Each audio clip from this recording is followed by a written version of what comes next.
Hi, everybody. It's Dr. Jonny. Welcome to another edition of our Fat Loss and Metabolism Summit. And today, I know I always say how excited I am to have every guest on, and that's actually true because this is a hand-picked list of guests that are just, they're my personal A-list. And I am especially happy to welcome Dan Kalish today because Dan's one, I've never met Dan before, right? But Dan shows up on like everybody's top 10 list of mentors. If you talk to like half the people I've talked to, like, you know, who were you trained by? Who was a great influence on your life? You know, my friend Glenn Depke, the naturopath who used to be the top nutritionist at the head nutritionist at Mercola. You ask him, oh, it's always Dan Kalish. And we've never actually met. So I'm so delighted to actually meet you in this context and get to ask you all of these questions. So welcome to the Fat Loss and Metabolism Summit. Thank you. I'm very excited to be here. It's good. Good cause you're pushing forward here. Yeah. Thank you. And I want to just tell people, if they don't know, you really are, one of the reasons I think you're a mentor to so many people is you've developed the Kalish method, which I'd love you to talk about just a little bit, but you're really a master of functional medicine. And we've had a number of people on the summit who are functional medicine trained people. But I always think that even though we've talked about this before, it's great to hear from your perspective, if you will. What is functional medicine? Why does it matter to people who care about their metabolism and their fat loss? Yeah, and my model of functional medicine is very, very simple. It's very old school, very old-fashioned, which is that we predicate 80% of the success of all the programs on lifestyle changes, which would be diet, exercise, sleep, meditation, those things that are people just won't heal unless they're doing those things. And then on the functional medicine side, you know, the part where we're doing actual lab testing, we look at really three simple systems: neuroendocrine, which means a fancy way of saying your brain and your hormones, gut function, and detox. And we get those three systems working well.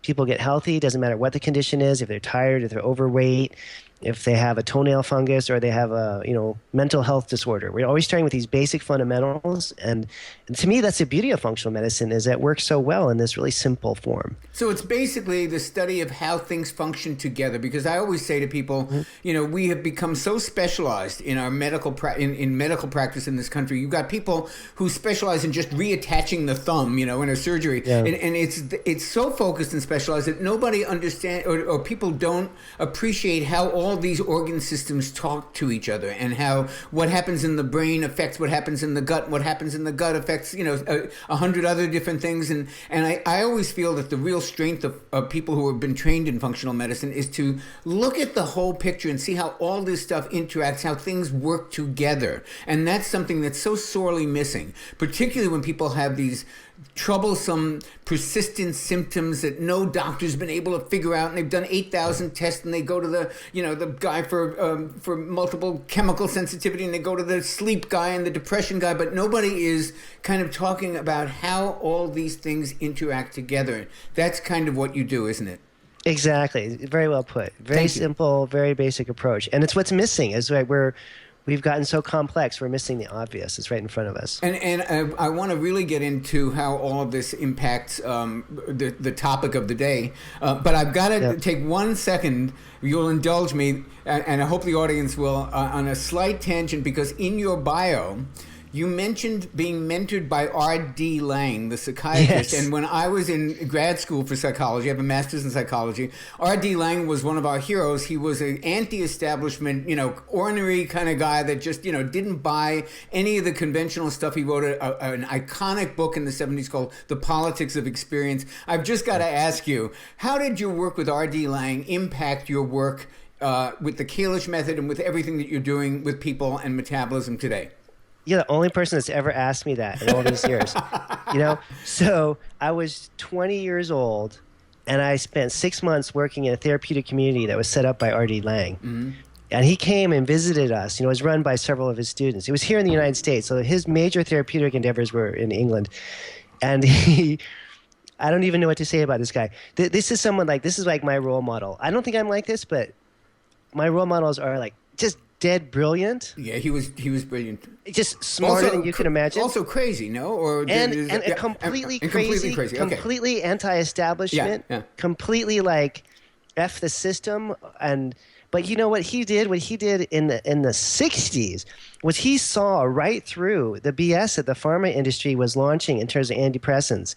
And the place that I worked at Birch House, they took psychiatric patients right out of mental hospitals, threw them in Birch House, where I was actually living, it was a community, and pulled them off all their meds, and we just had to deal with them. And what he saw was that, this idea of medicating people who are depressed, anxious, schizophrenic isn't working. And he saw that in the 60s. And now all the research bears out that his crazy thoughts were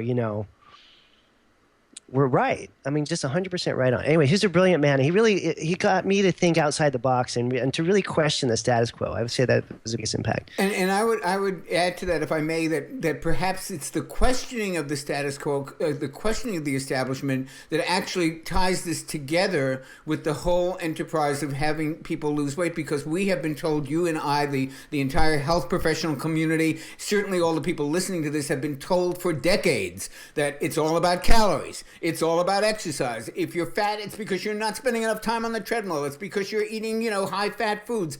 And so talk about, a thematic unity here, bucking the establishment, whether it be in psychiatry with R.D. Laing or whether it be with the Kalish method and what we're going to talk about today. We're very much going against the status quo when we tell people it's not all about calories and it's not all about exercise, is it? No, it's basically people are getting fatter because they're getting sicker, right? And we're going to talk about toxins today as one of those reasons why we're sicker, but our food supply is horrible, so people are nutrient deprived. People are stressed out of their minds because the economic positioning of most Americans has fallen apart, and so everyone's working harder than they ever have before. And you combine that with toxins, you got this perfect storm. So we got neuroendocrine, gut, and detox, the Kalish method, 3 things, right? Neuroendocrine is the stress component, which makes people overweight. The GI component is all the inflammatory foods we're eating. And then the toxins that are in the environment, those 3 things are what are making people fat. And I mean, at this time, anyone who's overweight knows that just going on a low calorie or no fat diet is an absolute recipe for losing weight and then getting even fatter right afterwards. I mean, if in fact you even lose it in the first place, because the long-term studies of the low-fat diet, you lose nothing. You lose like 1.5 pounds a year. It was such a dismal failure, and yet people still promote it. Yeah. And a lot of this is what Laing was about too, because he was a psychiatrist, he was a medical doctor, but he was very much against medicine. He was smart enough to question the way he was trained. And I think right now we're just starting to see the MDs think, well, maybe the whole calories in, calories out thing isn't right. Maybe I should not recommend my patient eat carbs all day long to lose weight. People are starting, in the conventional medical world, they're just starting to see how they've been snookered, in a way with a lot of false information as well. Now, you were, for most of these interviews, I've kind of not actually set up a topic necessarily. It's kind of evolved, but you specifically said, is anyone talking about toxins? And actually nobody was. And so you said, I'll take that area. And I was so glad that you did, because we do know, and I'm sure you're going to explain in greater depth, why this is such an important component in weight loss resistance, why it might be the missing factor for so many people. But nobody's really addressing that, at least not in this summit, as a major topic. So let's jump in with that. Why do you feel, or should I say, why is it true that toxins can be such an obstacle to fat loss? Yeah, I think there's a couple of presuppositions, maybe one presupposition, which is that, most people don't think that they're toxic or aren't aware of the fact that they're toxic. But we've had, since 1945, over 2,000 chemicals dumped into the environment every single year in this country. So we're up to 85 plus thousand chemicals. And when they measure the average American now, somewhere between 122 and up to 400 toxins in each one of our systems, our bodies, at this present time. Every baby is born with 50, 60 toxins the day they're born. So basically everyone in the United States is saturated with PCBs, DDT, lead, mercury, cadmium, etc. So that's kind of not accepted yet as a reality, even though if you look at all the science behind it, it's actually happening. And so one of the things that those toxins do is they go to the liver. Your liver tries to break these toxins down and remove them. At the same time, the liver is one of our major mechanisms, if not the major mechanism, that's burning fat. So if you get a liver distracted dealing with toxins and trying to burn toxins, it's really difficult for it to burn fat. And that can be a sort of hidden reason why these kinds of weight loss problems can go on and on and on, and people don't realize it. That is the most elegant explanation of that I've ever heard. So let me throw it back to you just for another a take on this. So what you're saying is that you've got this ground central for fat burning, which is the liver. Right. And it's got another job to do, a big job to do, which is to get rid of all the toxins in the body. And it does that through, as we know, phase 1 and phase 2 detoxification. That's its job. Right. And when you overwhelm it with one job, it can't do the other job as effectively. And the other job being fat burning. Is that more or less accurate? That's the bottom line. Exactly. So the more toxic you are, the harder it is to burn fat. And so people will be suffering with these lower calorie diets or going crazy trying to figure out the right proportion of carbs and protein and fat, or whether they should intermittent fast and on what program. And in fact, the whole enterprise could be being sabotaged by the toxic load. Exactly. Wow. So where do these materials toxins come from? I mean, what are they? How do people even know? Let's say someone's listening to this now and they go, I got to get tested for toxins. Well, how do people even know that they have a toxic load? I mean, we can assume everybody does, but some must have it much worse than others. How do people find out? Yeah, there's a wonderful test. I run this on all my patients. It's called an organic acids profile. Oh, yeah. And it measures a bunch of different kind of complicated scientific processes, but it measures methylation, it measures oxidative stress, and it measures all the aspects of phase 1, phase 2 detox, and all the B vitamins. It's basically measuring all the components of liver detox. It's a simple urine sample, and it's not done in conventional medical settings. Usually it's a very much a functional medicine test, again, called organic acids. And so based on that test, you can see what's the status of that person's liver. It's not a direct measure of the toxins themselves. It's more a measurement of how that person's body is processing toxins and is it working properly. And what we see with people who are overweight is that they tend to have problems in one or all of these areas. They don't methylate well. They might have a lot of oxidative stress, meaning they need a lot of antioxidants. And they can have problems with their phase 1, phase 2 liver detox and B vitamins. So when all those systems are shut down, your liver just doesn't have the firepower it needs to bind up and get toxins out. So the organic acids test, and I'm going to ask a question that maybe some people might be thinking at this point. So if I go to my doctor and he or she gives me a standard complete blood CBC and it's got my liver enzymes, won't that tell me if my liver is working overtime? Why do I also need the organic acids test? Yeah, so this is a difference between functional medicine and conventional medicine. So the functional medicine test is assessing the function of the organ prior to the onset of a disease. So you can see these detox pathways malfunctioning before liver enzymes elevate. So when a blood test shows that your liver enzymes are high, basically what's happening is liver cells are dying and they're releasing these enzymes into the bloodstream. So if your liver enzymes are elevated, you've gone way past the point where there's a functional problem. Now you're actually seeing liver cells are being eliminated or killed. And of course, then people can develop what they call a fatty liver, right? Where the liver is unable to process anything properly. And typically you see this with alcoholics, but you also see it with people who are just eating really unhealthy diets, you know? Well, isn't non-alcoholic fatty liver disease a growing concern in general? Isn't that just exploding all over the place?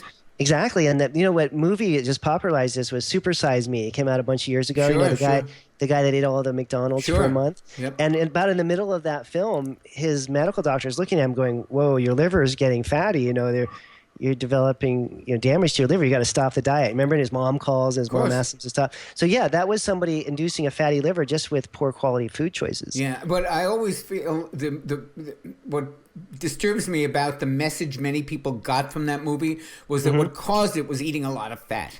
And that's not what caused it. Oh, yeah. No, and I feel that they walked away from that thinking, what's bad about McDonald's? Well, those greasy cheese, it's all that fat. And it's probably more the bun and the crappy meat than it has to do with whether or not you consumed fat. But could you clear that up for us so that we understand that a fatty liver is not necessarily the product of a high-fat diet? It's product of something else? Yeah, that's a good point because this is confusing. So there's good fats and bad fats, right? So the trans fats are bad and they cause a lot of damage all throughout your body.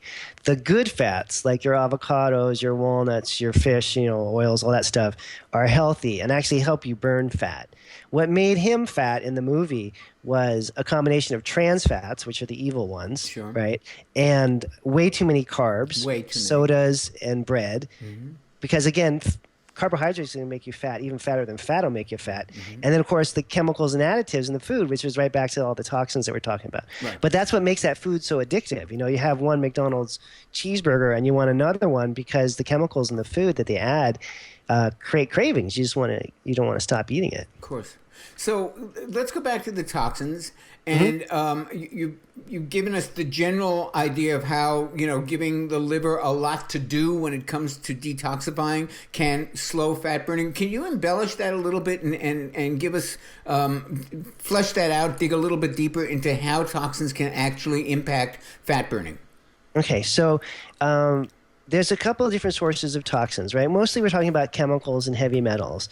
Many of the ones that we're worried about are what are called fat-soluble toxins. So they end up getting dumped into the tissues, and they get stored in fatty areas of the body, right? So the brain, unfortunately, is wrapped in fat, so a lot of these toxins can end up in the brain.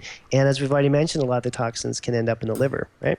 And so when the toxins hit the brain, they can damage brain cells, and that tends to change neurotransmitter levels. So people start to have lower than ideal amounts of serotonin and dopamine in their brain, and that'll start to lead to compulsive overeating habits as well. So toxins can affect the brain, and at the same time, when they're physically in the liver, and you got to imagine because you can't really see these things, so you have to physically imagine something in your liver that's bad, like a mercury molecule or some other heavy metal like arsenic or cadmium, or it could be a chemical, benzene, toluene. It could be something from gasoline or diesel fumes or something from perfume or some beauty care product that someone uses.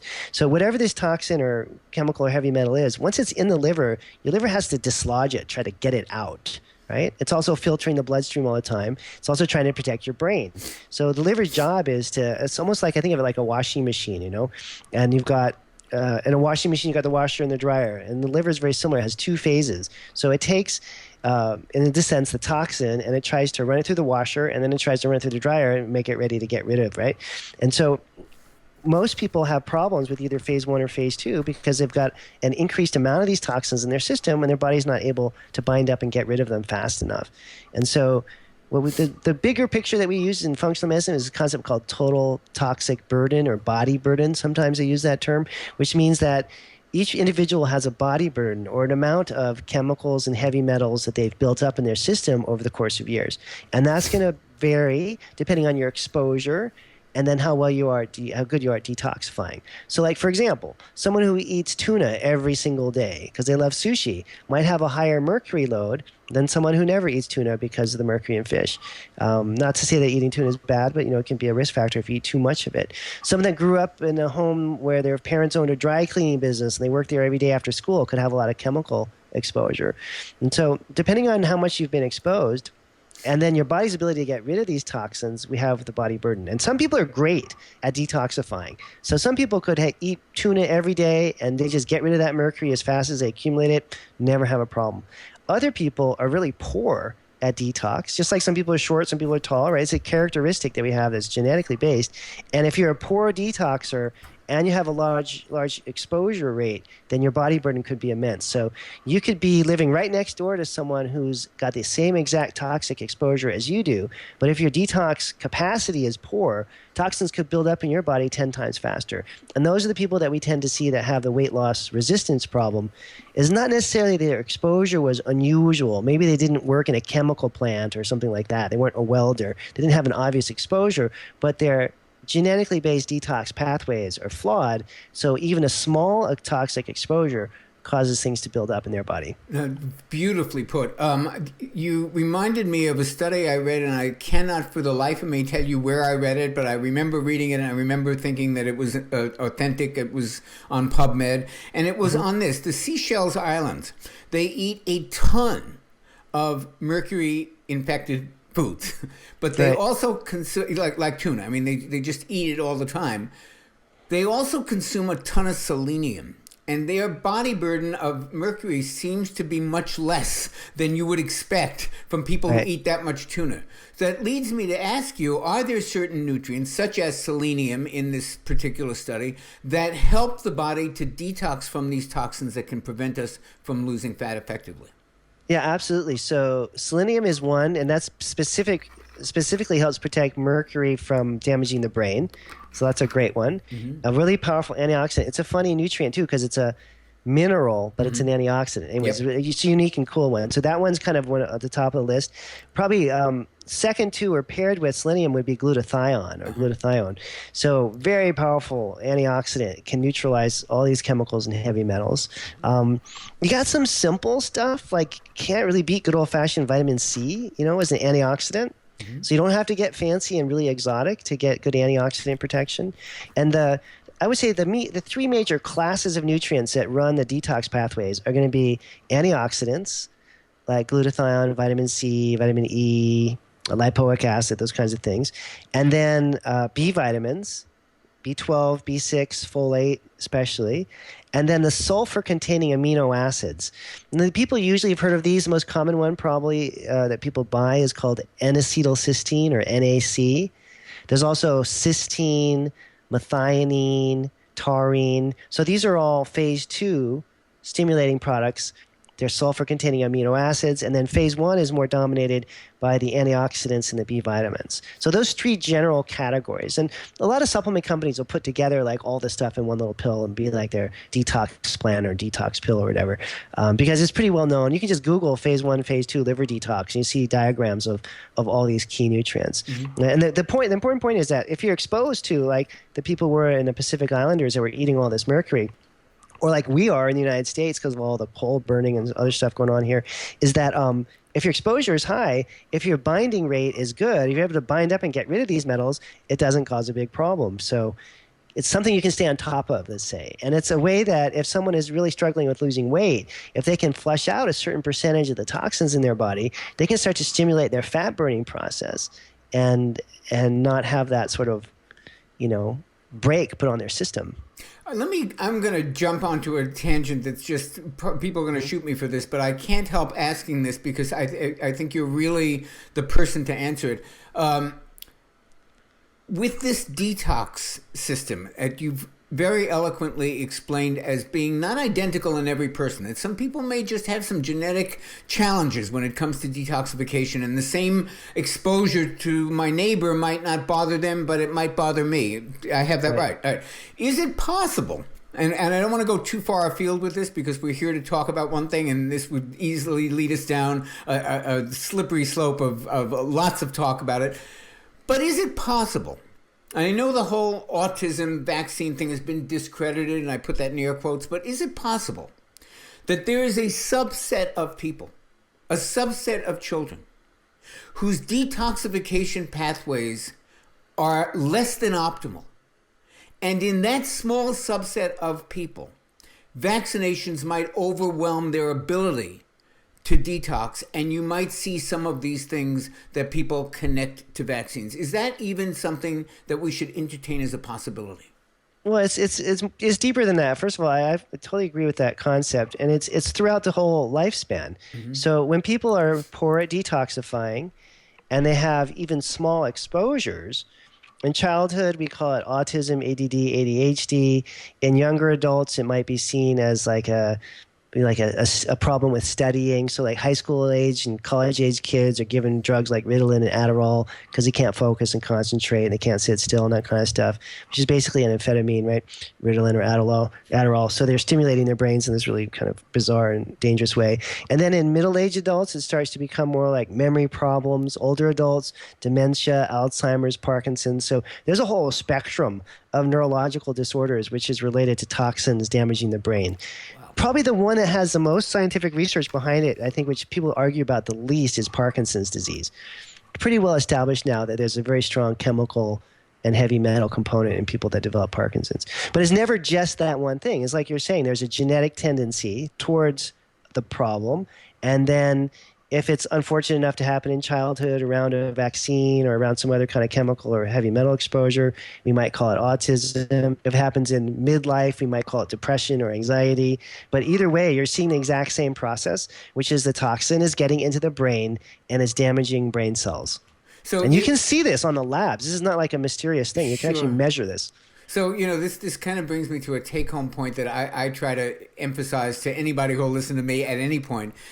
People come to a summit like this because they're in pain about their weight. They want to learn more about their own metabolism. They want to solve an immediate problem, which is, how do I get rid of this belly or the thighs or the butt or whatever it is that's disturbing them and bothering them? And I've often said, in some ways, those are the luckiest people, because if you do the things that you're talking about and get rid of the toxins, there's going to be an enormous halo effect in terms of all of these down the road disorders that can come up in later life that are also related to the very toxins people might be getting rid of because they want to lose weight, but they're also protecting themselves against neurological deficits, a cognitive impairment, a dozen different varieties of conditions that they don't want that are also related to the very same things that are making them fat. Yeah, exactly. So it's like in order to lose the weight, you have to get healthy first, and that health helps prevent all the chronic degenerative diseases that affect Americans. Cancer, diabetes, heart disease, all those can be avoided with the same techniques we're talking about now that help people lose weight. Absolutely. And in fact, in my practice, weight loss is like the worst friend of every functional medicine doctor, because patients just judge their progress on their program by how many pounds they've lost. Yeah. And it's very easy to get someone to lose weight and to make them sicker than they were when they first came in. And so, about 15 years ago in my practice, I just said, I'm not going to do that anymore. So I'm just going to get people healthy when they lose weight, and I know they will. That's great, but I'm not going to make that the number one priority. This is why I like the subject of toxins so much, because it actually does help people lose weight, but I know deep down it's providing a service which is way more profound for their brain, for reducing their risk of cancer, heart disease, all these different things that the inflammation that toxins trigger could cause. So that's kind of, for me, how functional medicine works, is that we have patients that are motivated to lose weight. We as doctors want to get them healthy, and we want to kind of bridge that gap so that my treatments are fitting the patient needs, but I'm also being, responsible as a practitioner. Sure. And as you said, preventing these problems that could occur otherwise. Well, let me ask you something. We seem to be going down many different controversial roads here, but let me throw this one out. In your judgment, is it possible then to be fit and fat? There's been a movement. There are a lot of people who argue for this. Stephen Blair, the exercise physiologist, being a prominent one, who say basically, listen, some people are just not going to lose weight, Stephen Blair being one of them, and yet he's one of the fittest people, on the planet, and he runs marathons and he does all this other stuff. And is there a possibility that someone could carry around a lot of extra weight and you could still get them healthy, but the weight wouldn't come off? That happens, but it's usually accompanied by some long-term damage to the metabolism. Okay, once in a while, I think that people are maybe just going to be fat, and like, I don't know, when we grew up in school, like I grew up in the 70s, there's always like one fat kid in the class. Right. So, I mean, some people are just going to be overweight. That's just the way they are, and you see it in their whole family. Right. Doesn't really matter what they eat or how much they exercise. There's a very small percentage of people that are like that. Mm-hmm. Obviously, that doesn't make up 60% of our population like we have, in terms of obesity and overweight and issues now. So small percentage of people like that, I would agree with. The majority of people, though, that get really physically fit but can't burn off the fat have some kind of either metabolic load problem, their thyroid, their adrenals isn't working properly, or they have the toxin issue, or there's something else going on that's blocking them from burning that fat. And could the toxins affect things like the thyroid and the adrenals? Oh, absolutely, because the hallmark of these toxins is they cause tissue damage and inflammation and oxidative stress, and those are the big things that knock the hormones out of balance. So we didn't actually talk much about inflammation, but it seems to me that that's a handmaiden of the toxic burden, that if you're very toxic and you've got a lot of toxins and you're trying to get rid of a lot of toxins, somehow that's going to go hand in hand with inflammation. Is there a connection? Oh, absolutely. I mean, all you have to do is go out and have a couple of drinks of alcohol one night. You wake up the next day and you gain like 3 or 4 pounds, right? And why is that? Why is that? Tell us. A lot of people want to know about that. Right? Because the alcohol just creates inflammation. It's a toxin, hits your liver. Your liver can't process it completely. It's also got a lot of sugar in it. And it's like putting, jet fuel on a fire. So whoosh, you flame up. And those 3 pounds are obviously not fat. You couldn't put on 3 pounds of body fat in one night anyways. So it's just, fluid retention and bloating that are accompanied by inflammation. It's just like if you whack your thumb with a hammer really hard, it gets swollen and inflamed. Yes. You're doing that, but to your liver and your gut. Very interesting. So let me ask you about detox programs. I'm out here in California. Every week, some company comes out with some incredibly expensive juice fast, and that they hand deliver, and it's like $40 a day or $50 a day. What do you think of these commercial detox programs? Do they address the problem of toxic burden the way we're talking about? Yeah, I mean, I think yes and no. I mean, you can do it on your own with a juicer, some good quality water, and a couple of supplements, you know? But I think that people that can afford it and have the extra cash to spend, maybe, it's a motivation. Because I find that when people spend a lot of money on something, they take it a little more seriously. They put a little more effort into it, But you don't have to. I mean, the most potent detoxer of all is just being adequately hydrated.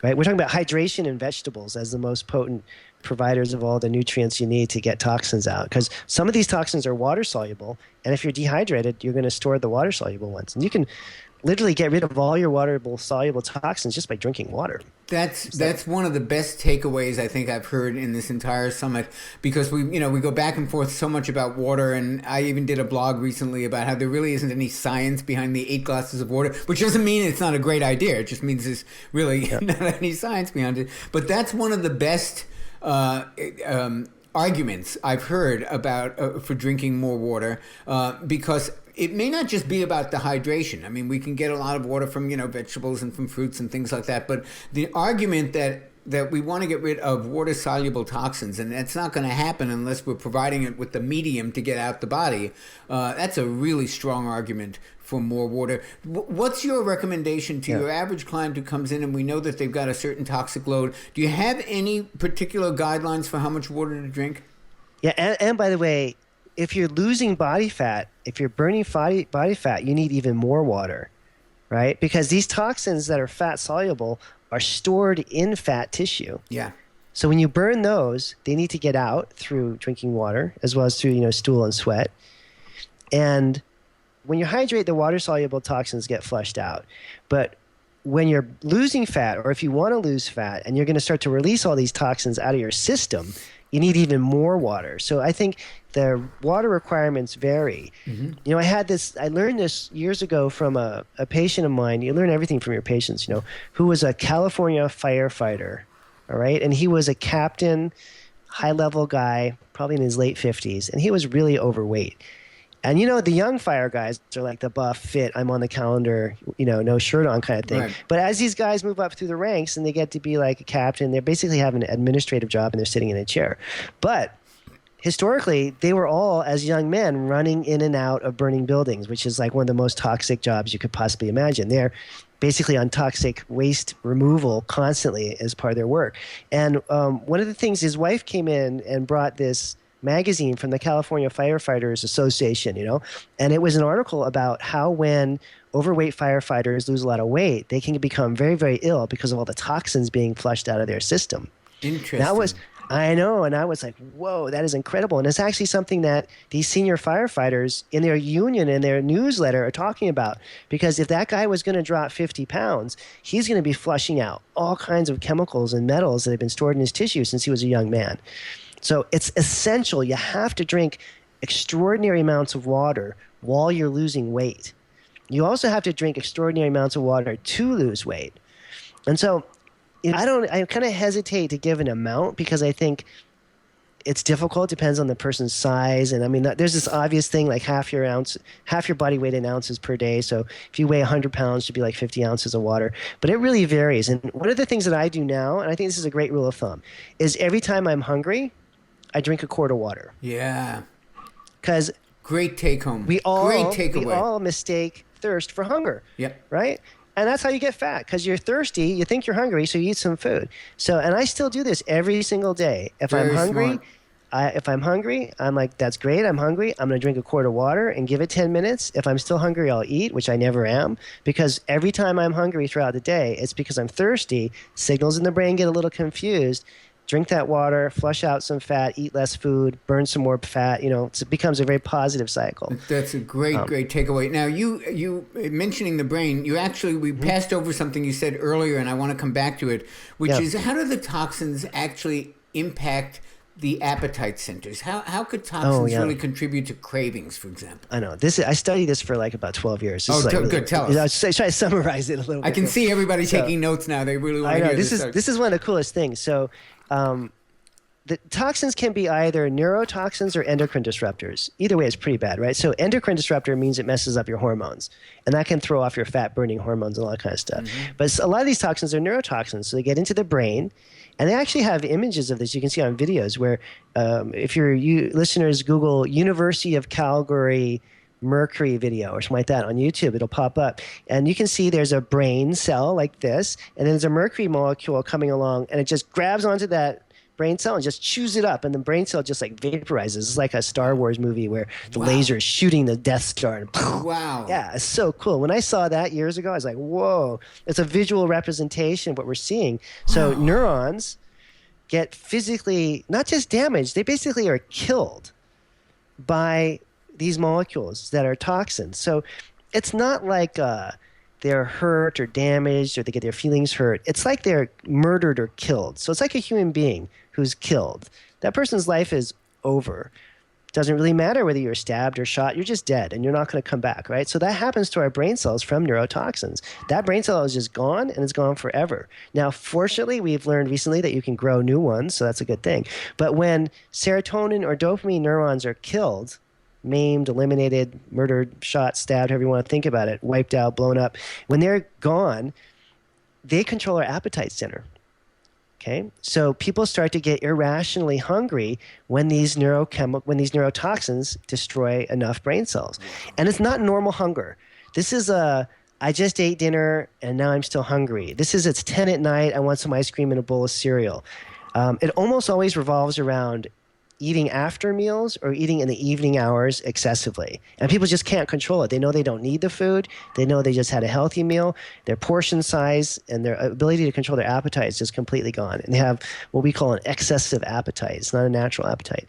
And the sad thing is that in people in this situation, when they eat a really healthy meal, like last night my mom came over, I cooked fish. We had this really wonderful squash and rice, but I didn't eat the rice. After that meal, I was full. I was like, wow, that was a good dinner. I'm kind of full. But a person with a low brain chemical issue from neurotoxins would eat that perfectly healthy meal without the rice, right, without the carb, and still be just ravenously hungry. And then they always go for the carbs, the sugars, the dairy, that kind of stuff. Wow, that's just absolutely. It's profound. It is indeed profound. That's an amazing guide to what actually happens. Let me ask you something else. And you seem there's just something about you that makes me want to go through all these tangents, but I don't think this is actually a tangent, because if we're talking about neurotoxins that can actually impact our appetite centers, I want to ask you about a theory that was going around some years ago when I was first beginning in the field. It was a neurosurgeon named Russell Blaylock who had written a book called Excitotoxins, and in it he called aspartame, which is of course the aspartame, a neurotoxin. Is this possible that that's the connection between these artificial sweeteners and weight gain? Ooh. Could they be working? Could aspartame be a neurotoxin? Yeah, it's that. It's a little more complicated than that. I think that's part of it. But it's also the way that the excitatory toxins like aspartame throw off the other brain chemicals. I see. I think what you're describing is a part of the mechanism, but I think there's other things that are a little more complicated going on, because when the excitatory neurotransmitters fire too much and cells get overly excited, they excite themselves to death, right? So it can have that kind of an impact, which is kind of what you're implying. But then I think there's also a component where you've got 180, 190 of these neurotransmitters trying to balance one another out. And when you get one that's pushing too hard, the whole system starts to collapse. I think it's both those things. Yeah, very well put. Final question. Supplements for detoxification. We alluded to this earlier. You were talking about glutathione. I know there's a lot of controversy about whether glutathione is well absorbed orally or whether we should take precursors to it. I would guess that there's a number of things that support a healthy liver that you might recommend. What would be, if a person wanted to try this at home, so to speak, what would be a good basic program to start with for liver detoxification in general? Well, I think the safest things, you start with hydrating yourself first, because if you're dehydrated and you start to pull out toxins, you're just going to get sicker. Any of the supplements that are used for detox, if you get sicker, there's some reason why, something's wrong. So hydration first. And then the second thing I recommend for patients is just a simple drink. We're going to take a whole lemon, organic lemon, throw it in a blender or some kind of, vitamizer thingy. And then I have my big fancy machine, but you can, a regular blender will work too. And then a tablespoon of ginger. With the skin. Yeah, with the skin. Not peeled, right. You want to chop it up so it blends, but chop it up, the whole thing with the skin and everything in there. It's very alkalinizing. And then a tablespoon of ginger and a tablespoon of diatomaceous earth, or DE. You can buy diatomaceous earth, a big bag of it for $10. What is that called again? DE, diatomaceous earth. It's a really great toxin binding agent. It's well tolerated. It hardly ever makes anyone sick. It's easy to get. It's cheap. You buy a big bag of it, like I said, for $10. You just want to get the food grade version of DE or diatomaceous earth, because they also sell it for killing snails. But you want to get the food grade for human version of it. A tablespoon of that, tablespoon of ground up ginger and the lemon in the blender. Put it in with a quart of water and chug that down. How does it that'll taste? Make people more. It tastes like a spicy lemon juice, kind of. Okay. It's got a little bit of a punch, but that'll start to get the detox pathways working beautifully. It doesn't cost more than probably 50 cents, to do the whole thing, and totally affordable, great detox. So I hydrate first. The lemon drink is second. If you want to escalate and spend more money, then you can move up to vegetable juicing. Greens, carrots, beets, whatever you want to juice.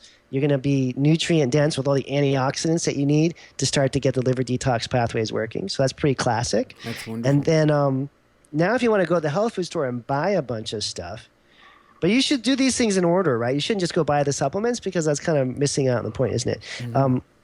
Then you want to think about phase 1 and phase 2 detox. So that would be antioxidants. And glutathione, it gets pretty complicated. You probably have to talk to a doctor to get the right brand. So I do simple ones like vitamin C with bioflavonoids. You can't go wrong with that. I mean, it's inexpensive. It's been around forever, but it's as powerful and helpful as any of the other antioxidants. And the worst thing that happens if you take too much of it, you get a little bit of diarrhea. So vitamin C is probably the safest way to go if you want to do the antioxidants, in an affordable way. If you want to get fancier, you can buy an antioxidant formula that has more stuff in it. My other favorite that's on the antioxidant liver detox side, it's also a blood sugar stabilizer, is lipoic acid. Alpha lipoic acid, yeah. Yeah, alpha lipoic acid. I mean, we could go on for hours about how great that stuff is, but it's really good for your liver, amongst other things. So that's a safe one, either C or alpha lipoic acid. And then on the phase 2 side, you want to think about the sulfur compounds. So I mentioned N-acetylcysteine or cysteine are good ones. If you don't like that for some reason, methionine or taurine, you can buy all these amino acids. Sometimes it'd be a combination formula that has all the phase 2 nutrients together. And many of these, especially cysteine and N-acetylcysteine, convert into glutathione anyways. So again, it's an inexpensive way to get the same result for most people. And a lot of these formulas will come with all these things together. So it'll have like N-acetylcysteine, lipoic acid, and selenium, be like a detox formula. So if you're familiar with the basics, and again, if you just Google phase 1, phase 2 liver detox and hit images, a bunch of charts will pop up. You'll see all the nutrients right in front of you. I'm forgetting a few like B12 and folate, but you'll see that it's pretty straightforward, not too complicated to do. But start with the lifestyle changes first, because if you take a bunch of sophisticated detox supplements and you're dehydrated, you're going to pull toxins out of storage, and they're going to have anywhere to go. Yeah, so brilliantly put. I can't thank you enough. There's been so many takeaways from this. I hope everybody took notes, and I know that you're going to want to listen to this again and again, and I hope you take this home with you and you share this. It's really a life-saving information with everyone just by clicking on that little banner right next to what you're listening to now. And again, Dr. Kalish, thank you so. It's been a pleasure to meet you, and I learned a lot, and I know everybody listening to this did. And tell everybody how to reach you again. Oh, yeah. So you can reach me. Patients can reach me at drkalish.com or kalishwellness.com, Kalish wellness.com.